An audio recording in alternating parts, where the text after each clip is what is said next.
10,67,000 जी। हाँ, अपील तो मैं तो चेती ला रही थी, बस चेती में तेरे हाथ जुड़ गया सेठ डेम भाई आज तो मैं पड़ी बदल मेरी चेती प्रोग्राम दे दिया है। अभी 3 जनवरी को हम एक बड़ा एक्शन देने जा रहे हैं, जिसके बीच 7 से 8 हज़ार की गिनती में हम किसान, हमारी माताएं बहनें सभी आएंगे और हम एक तीखा एक्शन देंगे। उस दिन सरकार के साथ हम एक आर पार की लड़ाई लड़ेंगे। एक आड़ती हमारी फसल का 4 करोड़ रुपया लेके फरार हो गया, जिस हम सरकार को चेतावनी देते हैं भी ठीक है, जल्दी से जल्दी हमारी मांग पूरी करो, वरना ये संघर्ष बहुत दूर तक जाएगा। ये पूरे देश लेवल का भी संघर्ष बन सकता है। रियल न्यूज हरियाणा देखने वाले सारे दर्शकों का करण समैन की राम राम। और आज पहुंचे हाँ टोहाना के लघु सचिवालय में, जहां पर लगातार 24 दिन से किसान धरनारत हैं। आपको पता है कि तापमान लगातार डाउन जा रहा है, आज बारिश भी है और इतनी कड़कड़ाती ठंड के अंदर भी किसान यहाँ खुले आसमान के नीचे धरना लगाए हुए हैं। तो बात करेंगे, कल खबर आई थी कि किसानों की जीत हुई है। किस प्रकार की जीत हुई है, कौन सी जीत हुई है, एक बार मैं कैमरामैन से चाहूँगा कि पीछे जो बैनर लगा है वो ज़रूर दिखाए, क्योंकि बताना ज़रूरी है कि लगातार 24 दिन से धरनारत क्यों हैं। टोहाना का मामला है और किसानों के पैसे लेकर काफ़ी समय से किसान जो विरोध कर रहे हैं, एक आड़ती था वो फरार हो चुका है। उस आड़ती को गिरफ्तार कर लिया गया। 4 उसके अंदर नामजद थे, लेकिन 2 को गिरफ्तार किया है। पूरी जानकारी प्राप्त करेंगे। सर नमस्कार। नमस्कार सर। क्या कहेंगे, कितनी बड़ी जीत आप इसको मानते हैं कि 2 लोगों को गिरफ्तार कर लिया है, अभी 2 बाकी हैं? ये किसानों की बड़ी जीत है, क्योंकि जो पीड़ित किसान परिवार हैं पिछले साल 1.5 साल से दर दर की ठोकरें खा रहे थे। कभी एसोसिएशन के पास, कभी आड़ती यूनियन के पास, कभी शहर के जो चुने हुए नुमाइंदे उनके पास जाकर अपनी अपील कर रहे थे कि हमारी बात सुनो, हमारे साथ ऐसे ऐसे फ्रॉड हुआ है, हमें इंसाफ दिलाओ। और पुलिस के पास जब जाकर FIR देने की एप्लीकेशन देने की बात करते थे, पुलिस इंसाफ की बात करते थे, तो पुलिस सीधे ही आम लोगों को ये कहकर वो थाने से भगा देते थे कि आपने पैसे हमें पूछ कर नहीं दिए, आपने अपने मुनाफे के लिए अपनी मर्जी से उसको पैसे दिए, अगर वो भाज गए तो हम इसमें प्रशासन क्या करें। तो उसके बाद जब किसान संगठित हुए, संगठन के साथ जुड़े, भारतीय किसान यूनियन एकता उग्राह के झंडे के बैनर के नीचे ये लड़ाई की शुरुआत की, तो उसके बाद ये बड़ी जीत है। 1.5 साल के अंदर जो भगौड़ा दिल्ली के अंदर बैठा था, उसको कल उसके ऊपर मुकदमा भी दर्ज हुआ है, हुक्मचंद और उसके बेटे राजेश गोयल के ऊपर, और उसका कल कोर्ट के अंदर उसको पुलिस द्वारा पेश किया गया और 2 दिन के और रिमांड के ऊपर है। ये किसानों की बड़ी जीत है। जो पैसे लेकर हजम करके वहाँ पर बैठ गया था कि मेरा अब कुछ नहीं होगा, मैंने राजनीतिक पार्टियों को चंदा दिया, फंड दिया, सभी राजनेता और प्रशासन मेरे साथ है, प्रशासन को भी वो रिश्वत जो देता है, तो उसको किसी प्रकार का भय डर नहीं था। परंतु जब लोग लड़े, लोगों ने संघर्ष किया, इतने कड़ाके की ठंड के अंदर बैठकर ये तपस्या की, तो लोगों की ये जीत है। परंतु अभी ये जीत अधूरी है। इसको पूरा करने के लिए जो किसानों की डिमांड है कि इसके अंदर 4 लोगों के ऊपर FIR दर्ज होनी चाहिए थी, जिसमें से 2 लोगों के ऊपर FIR दर्ज हुई है।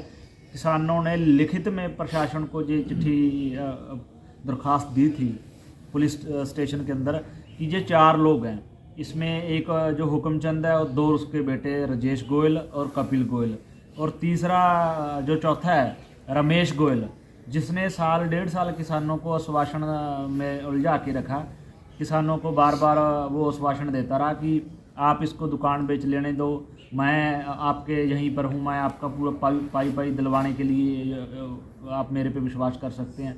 तो जब लास्ट में वो अपनी प्रॉपर्टी बेचकर जहाँ से अपना सारा कुछ निपटा कर चला गया, तो उसके बाद रमेश गोयल ने भी अपना किसानों से पल्ला झाड़ना शुरू कर दिया कि मेरे पास आपकी समस्या का कोई हल नहीं, मैं कुछ नहीं कर सकता, आप जहाँ कहीं भी जाना चाहते हैं जाएं। तो उसके बाद किसानों ने जो संघर्ष का रास्ता अपनाया, तो हमारी यही मांग है, जो पीड़ित किसान परिवार है उन सभी की यही मांग है कि इसके अंदर FIR के अंदर उसको रमेश गोयल को साथ जोड़ा जाए, क्योंकि वो उनको भगाने में पूरे प्रकरण के अंदर उसका पूरा सहयोग है, उसको भी बनती उसके ऊपर कार्रवाई हो, और जब तक उसके ऊपर कार्रवाई नहीं होती तब तक ये पूरी जीत नहीं मानी जाएगी, तब तक ये आंदोलन दिन रात का जो है जारी रहेगा। तो दर्शकों, इन्होंने बताया है कि जो संघर्ष चल रहा है उसका आधा रास्ता इन्होंने तय कर लिया है। जब 4 लोगों को गिरफ्तार कर लिया जाएगा तब ही इसको एक संघर्ष की जीत मानी जाएगी। और भी हमारे साथ मौजूद है। सर क्या कहेंगे, अगर उन 2 लोगों को गिरफ्तार नहीं किया गया तो आगे की क्या रणनीति रहेगी आपकी? देखो, जो रणनीति 23 दिन से चल रही है वही चलेगी। लगातार पक्का मोर्चा चलेगा और बीच की 2-4 दिन छोड़कर हम लगातार तीखा एक्शन भी देंगे। जैसे कि हमने अगर जो 2 लोग बचे हैं उन पर बनती कार्रवाई नहीं की, उनके ऊपर 420, 406 और 409 धारा नहीं लगती, उन्हें गिरफ्तार कर जेल नहीं भेजा जाता, तो हमने प्रोग्राम दे दिया है। अभी 3 जनवरी को हम एक बड़ा एक्शन देने जा रहे हैं, जिसके बीच 7 से 8 हज़ार की गिनती में हम किसान, हमारी माताएं बहनें सभी आएंगे और हम एक तीखा एक्शन देंगे।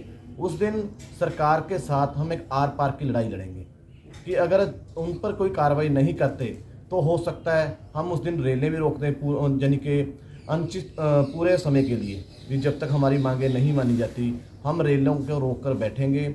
और अगर सरकार फिर भी उस बात पर नहीं आती तो हम उससे भी आगे जाएंगे। सरकार ये भूल जाए कि हम ये धरना समाप्त कर देंगे जब तक 4 ही किसानों पर बनती कार्रवाई करके जेल नहीं भेजा जाता।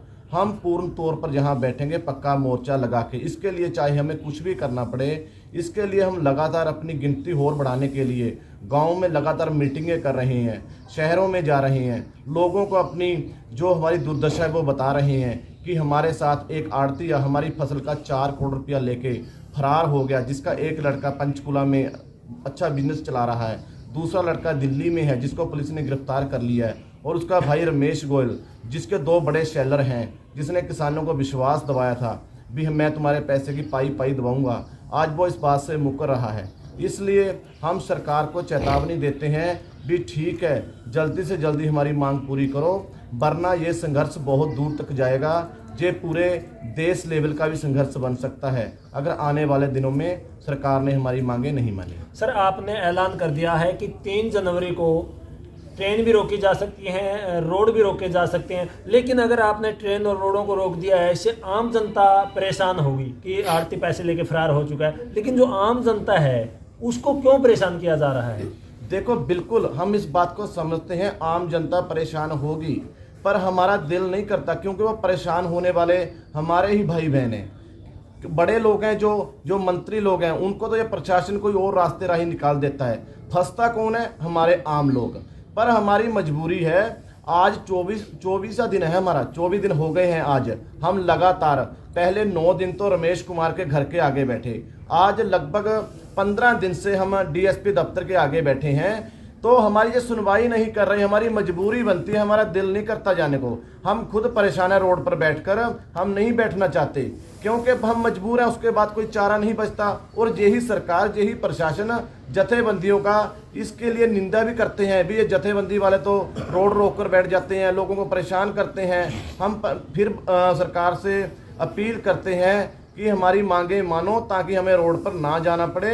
इसलिए हमने 3 तारीख का जो ये प्रोग्राम है 1 हफ्ता पहले दिया है भी सरकार ये ना कहे कि अगर आप पहले बोल देते हम ये कार्रवाई कर देते। हमने सरकार को इसीलिए समय दिया है कि आपके पास समय है, लोग परेशान ना हो, हमारा हल कर दो। अब जो सरकार ने देखना है भी लोगों को परेशान करना है या नहीं करना है, हमारा मसला हल कर दो, हम तो उठकर चले जाएंगे। हम कामकार वाले लोग हैं, हम खेत का काम संभालें, जब अपने बच्चों को स्कूल में भेजें, दिन रात हम यहाँ बैठे हैं, हमारा जी नहीं करता यहाँ बैठने को। डीएसपी साहब, एसडीएम साहब एक रात जहाँ काट कर देख लें आके इतनी ठंड के बीच, तो हम पता चल जाएगा कि यहाँ बैठना कोई शौक नहीं है, मजबूरी है। जहाँ का एमएलए है, बबली बराला है, वो आकर किसानों के साथ एक बार भी आके किसानों के साथ उन्होंने बात नहीं की भी आपकी क्या समस्या है, आप क्यों यहाँ पर बैठे हो, क्या उन्हें पता नहीं चल रहा? मीडिया के माध्यम से, अखबारों के माध्यम से बात हर एक के पास जा रही है, लेकिन सभी चुप हैं क्योंकि वो एक बड़ी जमात है जो आड़ती एसोसिएशन है और हम किसान हैं, हम एक गरीब जमात है, इसलिए उनसे उनको फंड मिलते हैं, सब कुछ मिलता है, सरकार उनके खिलाफ एक्शन लेने को तैयार नहीं। पर हम लगातार 24-25 दिनों से बैठे हैं, सरकार उल्टा यानी कि हमें धमकियां देते हैं प्रशासन कि आप पर पर्चे डाल देंगे, हम लाठी चार्ज कर देंगे। लेकिन हमने पहले दिन भी और आज भी हम ये कहते हैं, हम पर्चे भी पवाने को तैयार हैं, जो कार्रवाई करती है करो, हम पर लाठी चार्ज करो, लेकिन हम जहां से उठकर जाने वाले नहीं। जहां तो हमारा मसला हल कर दो, जहां हमें यानी कि जहां से पीट कर भगा दो। 2 कारणों से हम जा सकते हैं, वरना हम मसला हल किए बगैर नहीं उठेंगे। हम सरकार को पहले दिन भी कहा था, आज भी कह रहे हैं, इससे अच्छा यही है जितनी जल्दी हो सके हमारा मसला हल किया जाए और हमें अपने घरों पे भेजा जाए।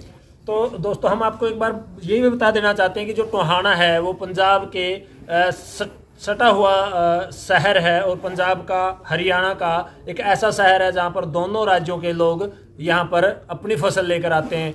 तो काफ़ी लोग पंजाब से थे और हरियाणा से भी काफ़ी लोग हैं, तो उनसे भी हम बात करना चाहेंगे। राम राम जी। राम राम भैया। आपका कितना पैसा जो आड़ती है वो लेके फरार हुआ है? 10,66,000 भाई जी। हाँ। तो आप कब से जो धरनारत हैं या उसके पास पैसे लेने के लिए अपील कर रहे हैं? अपील तो मैं तो चेती ला रही थी भाई, चेती में तेरे हाथ जुड़ रहा सेठ देम भाई आज तो मेरे पड़ी है बदल मेरी चेती जी। तो क्या जवाब देते थे वो? जवाब बोले ही बुक नहीं, दो महीने थमजे, 3 महीने थमजे, थमे गया। तो फिर आगे क्या क्या जो आप ये मैं भाई दो धरना बैठे हूँ भी। अच्छा का देवगा ज्यादा बैठी है भाई। अच्छा। तो आपके खून पसीने की कमाई आपने वहाँ रखी थी ताकि जरूरत पड़ने पर आपको काम आए। और 25 साल लगा मेरा अड़ती है। अच्छा। और एक को 2 दिन की तो कोई कमाई भाई। नून मिर्च गला रोटी खाई, इस सब्जी लगा खाई जी।